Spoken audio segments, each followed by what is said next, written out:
Ever wonder why your food delivery app seems to know exactly where to send a rider, even when the weather changes or a big event pops up? It's not just luck, it's a blend of smart math and real-world intelligence. Today, we're diving into a groundbreaking study that's redefining how delivery platforms predict demand, route drivers, and keep everyone happy. Let's break it down. The challenge: food delivery is a chaotic dance. Orders spike at unpredictable times, lunchtime rushes, rainy afternoons, or a concert ending at midnight. If a platform misjudges, you wait forever, or drivers get stuck with no jobs. How do they stay ahead? The answer lies in spatio-temporal demand prediction, a fancy term for figuring out where and when orders will happen. Here's how the researchers cracked it. They treated the city as a living network. Imagine a map divided into tiny grid cells, like a puzzle. Each cell is a node, and connections between them, like orders flowing from one area to another, are edges. This is a graph, a way to map relationships, not just locations.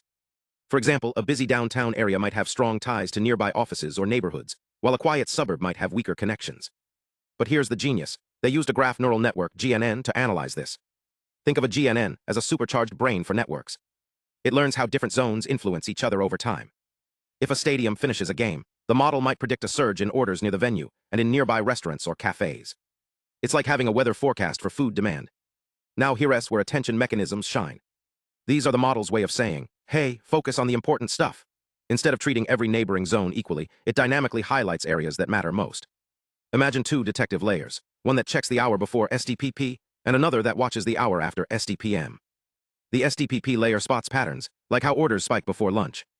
The STPM layer learns from what happens after peak times, helping the model understand when demand starts to slow down. But what if we took those layers away? We tested it like removing a car's GPS. Surprisingly, the model still worked, but not as well. Why? Because those attention layers are like early warning systems. Without STPP, the model couldn't spot the first signs of a surge, like a storm's first cloud. It's the difference between reacting to a flood and preparing for it. Let's talk numbers. The team tested their model against others using two key metrics: MAPE, mean absolute percentage error, and MAE, mean absolute error. MAPE tells you how close predictions are to reality as a percentage, like saying, we were off by 10%. MAE measures the average error in raw numbers. We were wrong by 15 orders on average. The results: their model crushed the competition. While methods like LSTNet, which ignores geography, or AR, which only uses past data, struggled, this model nailed both time and space. For example, it outperformed GEML, a top graph-based model, by 19% in demand prediction. And for origin-destination tasks, like knowing not just how many orders, but where they're coming from, it was even better. It's like having a map, a compass, and a weather forecast all in one. So why does this matter?